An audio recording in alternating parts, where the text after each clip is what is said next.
गहलोत सरकार के मंत्री ने माना गहलोत साहब थे सबसे बड़े चोर। गहलोत कोई जादूगर नहीं, बस भैया वाका ऊपर दिल्ली की मेहरबानी गणी, बाकी और कोई बात को नहीं। अशोक गहलोत के नजदीकी, इतने नजदीकी जिसे गहलोत साहब अपनी लाल डायरी दे दिया करते थे। किसकी बात कर रही हूं?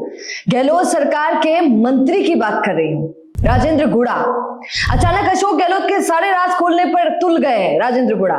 कोई बात हो गई होगी, अंदर की कोई बात होगी, कोई झगड़ा वगड़ा हो चुका होगा और अब राजेंद्र गुड़ा की राजनीति वैसे भी खत्म हो गई है, तो इसीलिए उनको पुरानी बातें याद आ गई। उन्होंने सोचा कि कुछ राज मेरे पास है तो क्यों ना खोल दिए जाए। इसलिए मीडिया को बुला बुला कर कल से लगातार सबसे प्रेस कॉन्फ्रेंस कर रहे हैं, किसी से बातचीत कर रहे हैं कि ऐसे थे अशोक गहलोत।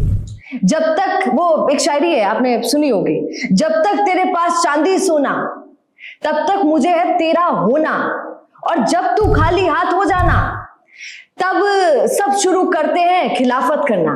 आज यही हालत है अशोक गहलोत जी की, क्योंकि कल तक तो खूब खिला पिला रहे थे, मंत्री संतरी विधायक सब इर्द गिर्द घूमा करते थे कि और क्या कहते थे अशोक गहलोत जी ने, गहलोत साहब कहते थे, तब से ये नाम पड़ा है उनका। तब कहते थे सब कि गहलोत साहब है, हमारे तो भैया गहलोत साहब है। आज गहलोत साहब गायब हो गए और आज गहलोत साहब सिर्फ अशोक गहलोत हो गए हैं। जी जा सब हटा दिया गया है, सब मस्त हो गए, क्योंकि सबको पता चल गया है कि अशोक गहलोत अब किसी के साथ नहीं है, गद्दी तो जा चुकी है, तो अब क्या ही करना है। तो अब उनकी खिलाफत जोरदार सारे मंत्री संतरी कर रहे हैं। आज राजेंद्र गुड़ा ने अशोक गहलोत को सबसे बड़ा मगरमच्छ कहा, खुलकर कहा कि वो सबसे बड़े मगरमच्छ हैं। मतलब उनका कहना था कि ये जो ईडी मंत्री संतरियों को पकड़ रही है ये तो सिर्फ मछलियां हैं, मेन मगरमच्छ जो है वो अशोक गहलोत है, उसको जाकर पकड़ो, फिर सब अपने आप खुल जाएगा राज। अब देखिए असली चोर तो अशोक गहलोत को बता रहे राजेंद्र गुड़ा, जिन्होंने सबसे ज्यादा सारे काले कांड किए हैं। आधा तुम खाओ आधा मैं खाऊंगा, ये पूरा योजना चलाकर चले हैं।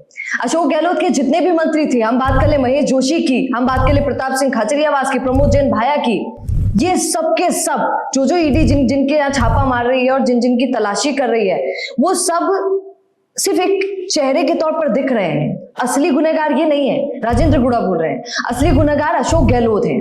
ये तो बस चेहरे की तरह इस्तेमाल किए जा रहे हैं। गुड़ा तो प्रमोद जैन भाया के लिए भी कह रहे थे, क्या कह रहे थे आपको तो याद होगा, जब उनकी पत्नी खड़ी हो गई थी लोकसभा चुनाव में तो खूब लोगों ने नारे लगाए थे, भाया रे भाया खूब खाया। अब गुड़ा कहना चाहते हैं कि भाया ही नहीं खाया बल्कि गहलोत भी खूब चबाया, बस किसी को दिखाई नहीं दिया। और राजेंद्र गुड़ा ने गहलोत साहब का तो पूरा ही मामला खराब कर दिया। क्या कहकर? ये कहकर कि कोई जादूगर वादूगर नहीं है ये आदमी, ये तो जादूगर ही होता तो कुछ खास करता। 3 बार मुख्यमंत्री बना पर खुद की बदौलत नहीं बना, सोनिया गांधी की मेहरबानी से बना। और देखिए ना, जिसकी मेहरबानी रही उसी को धोखा दे दिया। मतलब कि सोनिया गांधी, वो राष्ट्रीय अध्यक्ष के समय की बात कर रही हूं मैं आपसे, जब अशोक गहलोत राष्ट्रीय अध्यक्ष बनना चाहते थे और आला कमान की ही खिलाफत में चले गए थे, तब सोनिया गांधी भी, आप देखिए उस समय अशोक गहलोत का पावर क्या हुआ करता था कि सोनिया गांधी जो हेड है कांग्रेस की, वो तक अशोक गहलोत को गद्दी से नहीं हटवा पाई। और इतने बड़े, राजेंद्र गुड़ा बोल रहे हैं कि अगर इतने ही बड़े जादूगर थे अशोक गहलोत तो अपने बेटे को क्यों नहीं जितवा पाए। आपको तो याद होगा कैसे पूरी जद्दोजहद लगा दी थी, पूरी कड़ी मेहनत कर दी थी अशोक गहलोत ने, पूरा जितना पैसा बहा सकते थे सब बहा दिया, पर उनके बेटे को जिता नहीं पाए। अब सोचिए, सुनने वाली बात यह है कि महेश जोशी जिनके यहाँ ईडी का छापा पड़ गया है, लोकेश शर्मा तो खिलाफत में अशोक गहलोत की बोल ही रहे हैं, राजेंद्र गुड़ा ने भी शुरू कर दिया है।